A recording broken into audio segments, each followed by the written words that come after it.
नमस्कार दोस्तों, आज की क्लास में हम बात करने वाले हैं कि फैन में दो वाइंडिंग क्यों लगाई जाती है। देखिए, कभी भी आपने जब भी सीलिंग फैन की मोटर देखी होगी तो सीलिंग फैन की मोटर में वाइंडिंग कुछ इस प्रकार से देखी होगी, जैसा कि आपको चित्र में दिखाई दे रहा है कि इसमें दो प्रकार की वाइंडिंग होती है। एक वाइंडिंग जो होती है वो बाहर की तरफ होती है और एक अंदर की तरफ होती है। देखिए, सबसे पहले आपको ये बताया जाएगा कि ये वाइंडिंग कौन कौन सी होती है। जो बाहर की तरफ होती है इसे कहते हैं ऑक्सिलरी वाइंडिंग। ऑक्सिलरी वाइंडिंग का मतलब क्या होता है? सहायक वाइंडिंग। ठीक है, इसे ही हम स्टार्टिंग वाइंडिंग के नाम से जानते हैं। तो स्टार्टिंग वाइंडिंग या ऑक्सिलरी वाइंडिंग ये होती है बाहर वाली वाइंडिंग, जबकि जो अंदर वाली ये वाइंडिंग दिखाई दे रही है, ये अंदर वाली वाइंडिंग को बोलते हैं मेन वाइंडिंग, यानी मुख्य वाइंडिंग अंदर वाली वाइंडिंग ही होती है। इसे कहा जाता है रनिंग वाइंडिंग के नाम से भी जाना जाता है। तो ठीक है, इस प्रकार से आपको नाम समझ में आ गए कि जो बाहर वाली वाइंडिंग होती है उसे ऑक्सिलरी या स्टार्टिंग वाइंडिंग कहेंगे, जो अंदर वाली वाइंडिंग होगी उसे मेन वाइंडिंग या रनिंग वाइंडिंग कहेंगे। देखिए, अब ये बात समझ में आ गई और आपको ये भी पता चल गया कि मुख्य वाइंडिंग अंदर वाली होती है जो मुख्य रूप से पंखे को चलाने का कार्य करेगी। अच्छा, अब मुख्य रूप से पंखे को चलाने का काम जब अंदर वाली वाइंडिंग कर रही है तो बाहर वाली वाइंडिंग को क्यों यूज लिया जाता है, ये सवाल आता है। तो देखिए, केवल सीलिंग फैन में ही नहीं, सभी प्रकार के सिंगल फेज जितनी भी मोटरें होती है, सिंगल फेज इंडक्शन मोटर, उन सभी में दो वाइंडिंग का यूज लिया जाता है। तो दो वाइंडिंग यूज क्यों ली जाती है सभी सिंगल फेज इंडक्शन मोटर के अंदर? तो इसका सवाल का जवाब यह है कि देखिए, जब बात करें हम केवल एक प्रकार की वाइंडिंग हो तो इसमें जैसे आप फेज और न्यूटन सप्लाई करोगे तो फेज और न्यूटन सप्लाई करने से क्या होगा, इसमें मैग्नेटिक फील्ड जनरेट होगा। वो मैग्नेटिक फील्ड क्या करेगा, इसके अंदर जो रोटर होगा उस रोटर को क्या करेगा, घूर्णन कराने का काम करेगा, रोटेट कराने का काम करेगा। अब जैसे वो रोटर घूमेगा तो उसकी जो डायरेक्शन होगी वो होती है बाई डायरेक्शनल। तो बाई डायरेक्शनल के अंदर वो रोटर घूमेगा।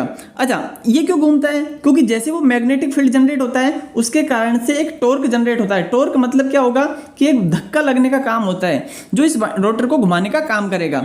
अच्छा, अब इस टॉर्क के कारण रोटर घूमेगा और रोटर की डायरेक्शन क्या होगी, बाई डायरेक्शनल। बाई डायरेक्शनल का मतलब क्या है कि रोटर कभी एक दिशा में घूमेगा और कुछ समय बाद फिर वो वापस दूसरी दिशा में घूमना स्टार्ट हो जाएगा। और ये जो टाइम इंटरवल होता है इनके बीच का वो 10 मिली सेकेंड के अप्रोक्स होता है, यानी 10 मिली सेकेंड में वो अपनी डायरेक्शन को चेंज करता रहेगा। इस प्रकार से हम कह सकते हैं जब कभी भी पंखे में या किसी भी सिंगल फेज इंडक्शन मोटर के अंदर एक वाइंडिंग होगी तो उसकी जो डायरेक्शन होगी वो बाई डायरेक्शनल होगी और बाई डायरेक्शनल के कारण वो कभी लेफ्ट साइड घूमेगा तो कभी राइट साइड घूमेगा और इसका जो टाइम डिफरेंस है वो कितना है, 10 मिली सेकेंड।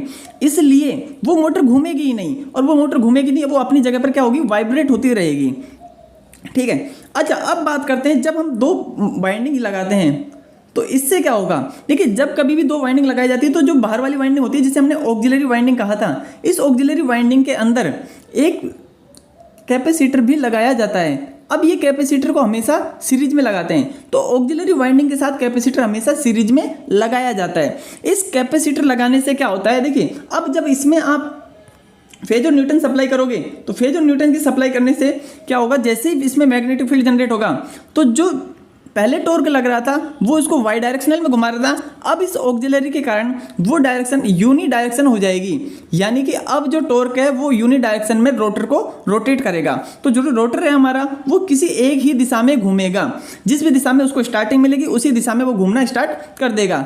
तो वाई डायरेक्शनल से यूनि डायरेक्शनल में घुमाने के लिए सेकेंडरी वाइंडिंग का यूज लिया जाता है।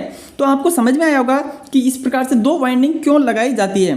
तो कुल मिलाकर के लास्ट में निष्कर्ष क्या निकलता है, तो हम लास्ट में ये समझते हैं कि केवल सीलिंग फैन में ही नहीं, सभी सिंगल फेज इंडक्शन मोटरों में डबल वाइंडिंग का यूज किया जाता है, दो वाइंडिंग लगाई जाती है। जितनी भी single phase winding induction motor होती है उन सभी में दो वाइंडिंग लगाई जाती है। और दूसरी बात देखो, जब एक वाइंडिंग होती है तो डायरेक्शन कैसी होगी, बाई डायरेक्शनल, रोटर जो बाई डायरेक्शनल में घूमेगा।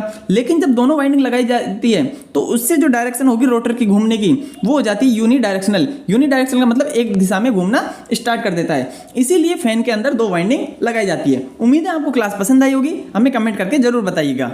Thank you.